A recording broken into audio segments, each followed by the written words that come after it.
Good day and welcome to this webinar. The name of this webinar is ICT and Language Teaching. Thank you for attending.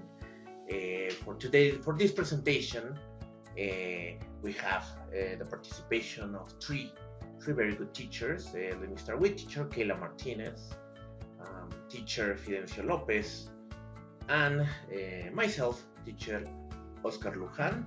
We are going to explore a couple of different topics related to technology on the English classroom. Definitely, technology has been nowadays something that affects individuals and society on the same level. And I think it's very important that us as people be able to handle it, if not perfectly, in the best efficient way possible. That's what I think it's a part of our daily lives that we need to tackle. Yes, I think that we can all agree that technology has become just paramount in all society, in our case, education. So I think that we have to use it. It's now a tool, and it's vital for us not only know what it is, how to use it, because we will talk about it a little bit more during this session, but I think that technology is playing a very important role nowadays, especially in communication, and because we're dealing here on communication. I completely agree with you, Keila. Technology, it is so important that even we have it as a class, as a subject in my high school and my university now. We call them TICs. I don't know if you still have them or maybe you don't have them anymore. But when I was studying, we had TICs. So that gives us an idea how important they are, and especially now with this COVID pandemic, that everybody now is using Zoom, is using Meet, is using Kahoot or one of those apps or technology tools that help you teach English.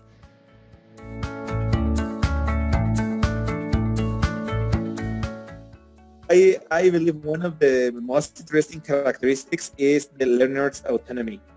For example, in my classes, I have students that you need to tell them what to do. But on the other hand, I have other students that they are always looking for to do them themselves. Like they don't like to follow the teacher. Like they are wild. They like to find out things by themselves. So that's why I believe that that technology helps those students who are particularly eager to learn by themselves.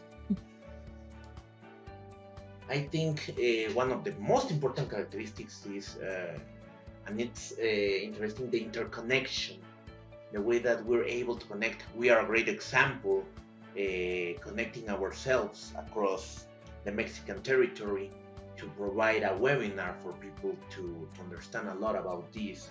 And other important characteristic is interactivity. People will be able to share these and provide feedback that maybe we will be able to read in the future, or we can receive it at the moment when we do live sessions.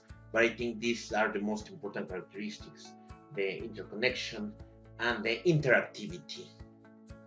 So some more characteristics. I think we could have a long list, but another one, obviously, it's innovation, right? With technology, we can innovate, we can do something different, we can find out something else to do in our classes.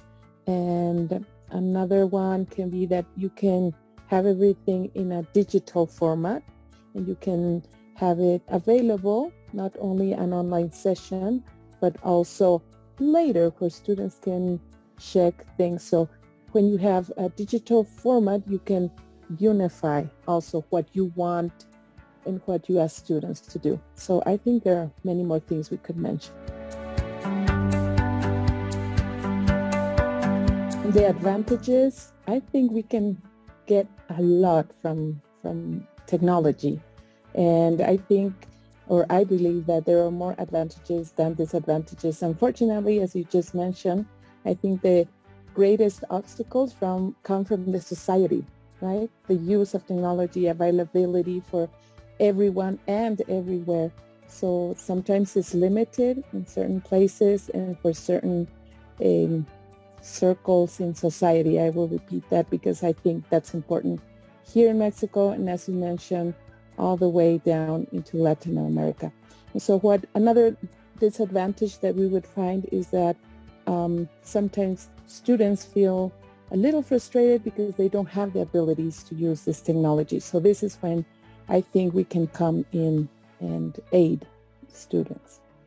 I also believe that one of the greatest assets is that information is available 24/7. If you say something, you better back it up because your students will do some research and you better know what you're talking about. One drawback that I will say is that many students use this excuse. Oh, teacher, my internet connection is down. I don't have power. So that is the only drawback that I can see using technology. Or another drawback would be that we have to teach our students how to select information because there is a lot of information out there, but we need to teach them how to research for useful information that someone else has said, that you can back it up, that there is some evidence to it. So we need to teach our students how to do it. Information communications technology open a world of different options, different resources that we can integrate with our students in more or a few scope. And I think well used, it really helped them to develop their skills. However, I think the biggest drawback, at least for us here in Latin America, is money. Sometimes those resources need to be covered by us teachers because the institution doesn't have the money to provide, and that hampers the way that we can use certain programs. For example, even a session in Zoom and in Meet, if we don't pay it limits us. If we want to take a 2-hour class, we need to disconnect because we cannot pay that license. I think that's, for me, one of the main positive and negative aspects of ICT.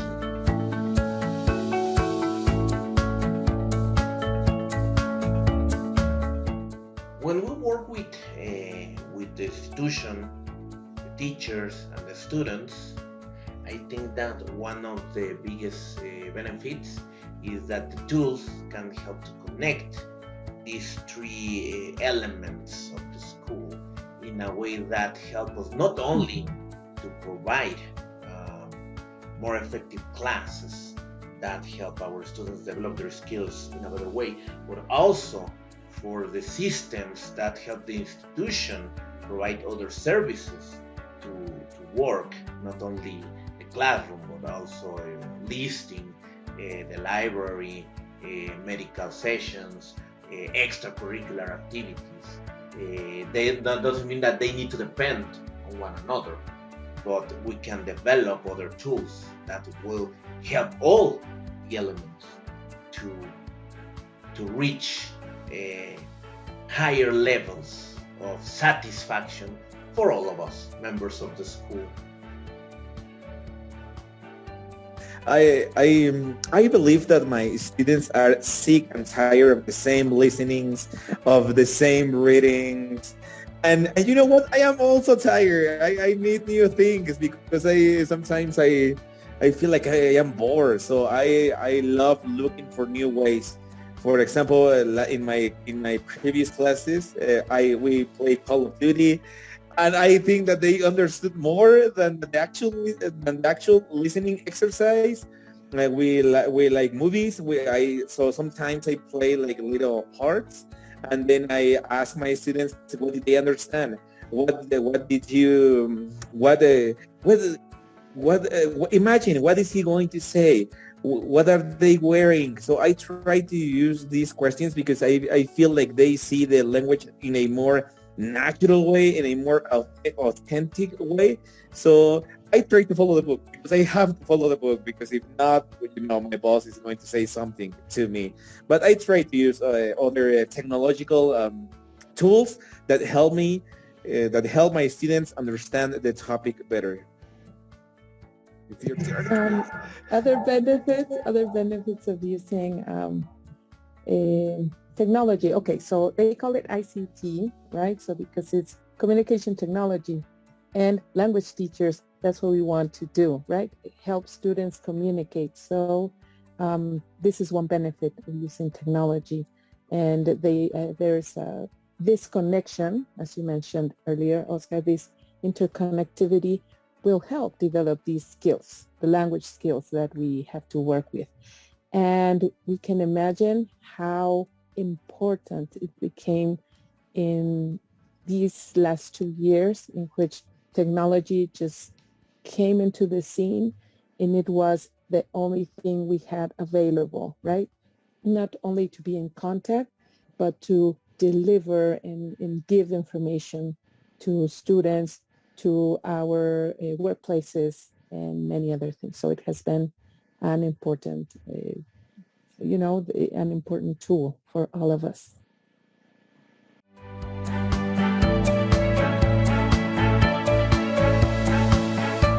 I think that when it comes to tools and platforms, once the pandemic started, everything just went crazy in the internet. We can find all types of tools, as you said, some of them valuable, some of them pricey, some of them have limitations for us as teachers. As you said at the beginning of the session, sometimes we have to be there and try to find as many of these tools that can be available for us and for our students.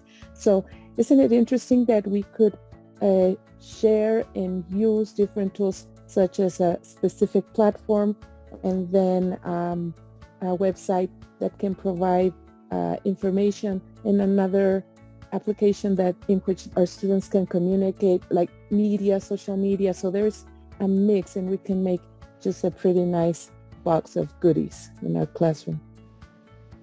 In this month, I'm making my thesis related to Kahoot, and I have discovered a world beyond that simple web page, that simple application to make quizzes and presentations, and how it is expanding to show science, language, history, culture in general. It's amazing the way that they are doing it, and one of the greater aspects is that it is not limiting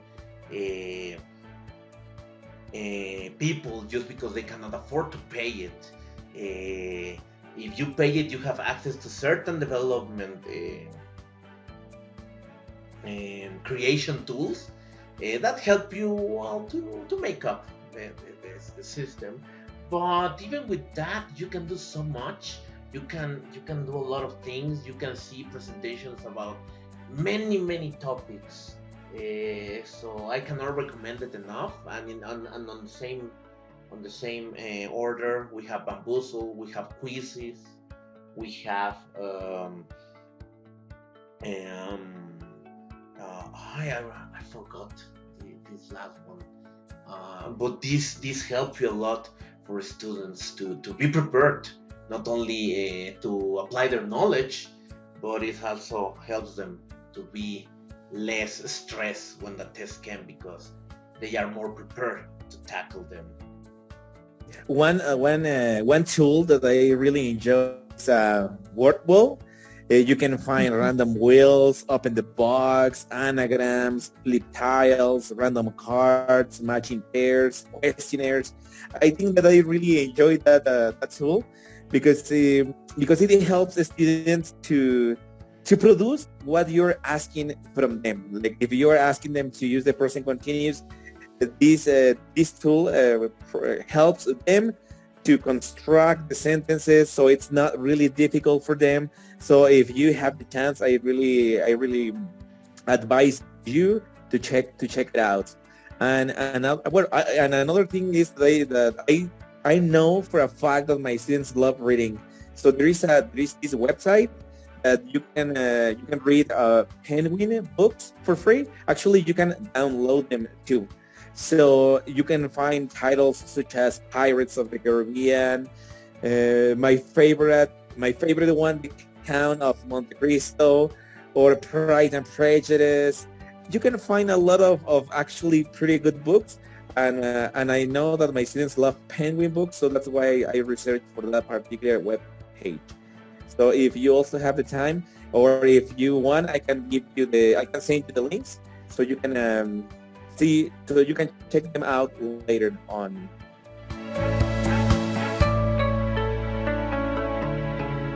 I believe that students enjoy the class when we use technology in our classes. When we use paper, when they have to take quizzes on paper, they get frustrated. They don't know how to do it, and one interesting thing is that they don't know how to write anymore. So they prefer to type, or they prefer to choose to click on something. But it's really difficult for them to type on like the old days. Yeah, I think that we have to stretch our skills as teachers. We have many roles, and now we have to be very flexible. And it's not that because we have technology, we're going to facilitate only information, right? As we were mentioning earlier, and Oscar was helping us with this, we have to help students develop these language skills through the use of technology. So we become researchers, right? We become these facilitators, and we also become informants on this matter. I think today, even without technology, teacher it's a facilitator of knowledge. We don't only provide information. We need to help students grasp how information is going to help them in the near future. So I think, especially with technology, we have that double mission, not only to teach our current subject, our current learning unit, but also help the students be comfortable with the tools that we're going to use with our classes and with the classes from future classrooms that they will take.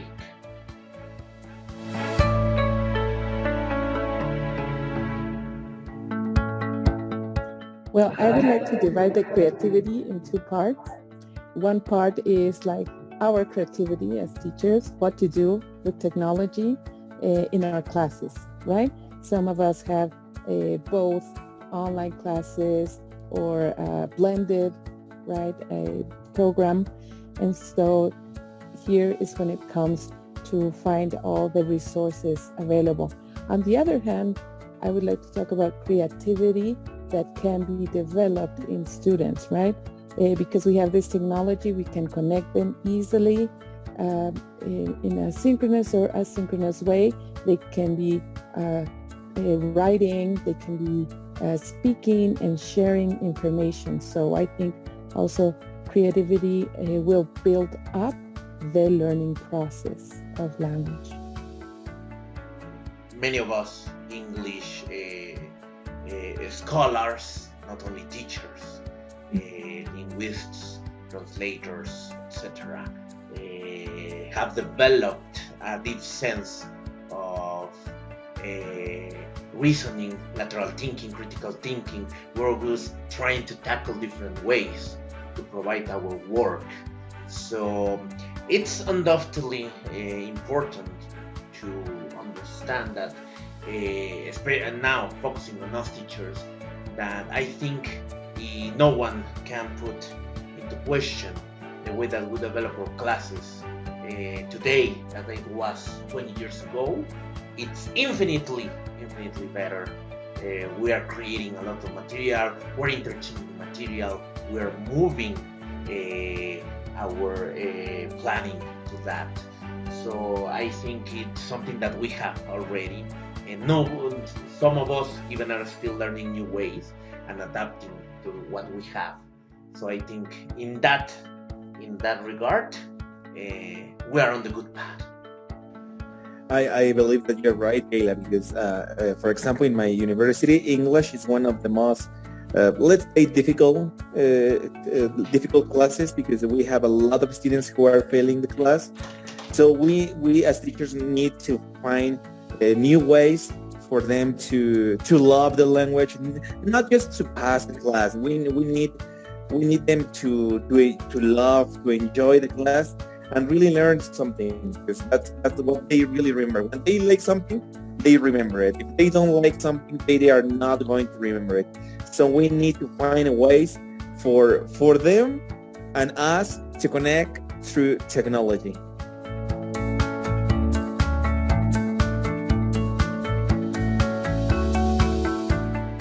It's hard to choose. I love to teach in my classroom. I think interaction for some students is essential. But I also know that some students are happy in their rooms, connecting to Zoom and finishing and doing another activity. I think we can reach for the middle ground. Nowadays that we're working with blended and flipped classrooms, we can continue experimenting in that and have the perfect mixture of synchronous classes and asynchronous classes. I also love being in the classroom. One thing that I don't like about Zoom is that I don't see my students' faces. I don't see their reaction. And I don't know if my class is going well. I don't know if they are enjoying it, because sometimes they turn off their cameras. And it's okay. I understand that sometimes it's a private issue. But I love being in the classroom because I can read their faces, I can read their body language, I can read if they are enjoying the class. But as you said, Oscar, we need to respect. And I also understand that some of my students actually learn more when they are in the room. So I also need to respect that if they learn more in that way, well, that's whatever works for the student, it's best. Right. It has been very interesting nowadays that we have had this opportunity to taste both sides, right, of the synchronous and asynchronous.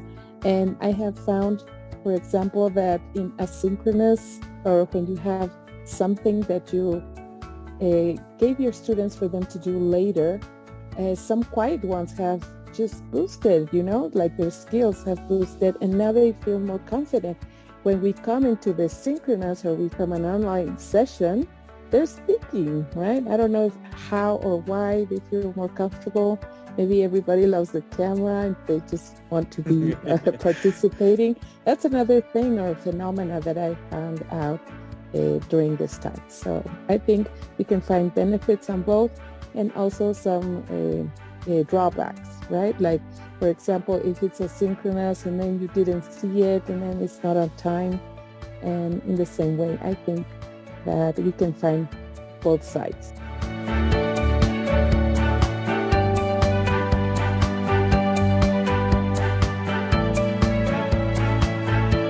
Well, with that, we reach the end of this presentation.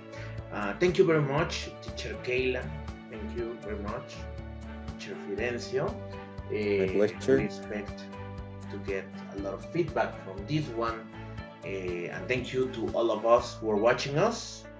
Have a nice day, and we'll see you later. Have a nice day. Thank you for having me. Thank you. Bye.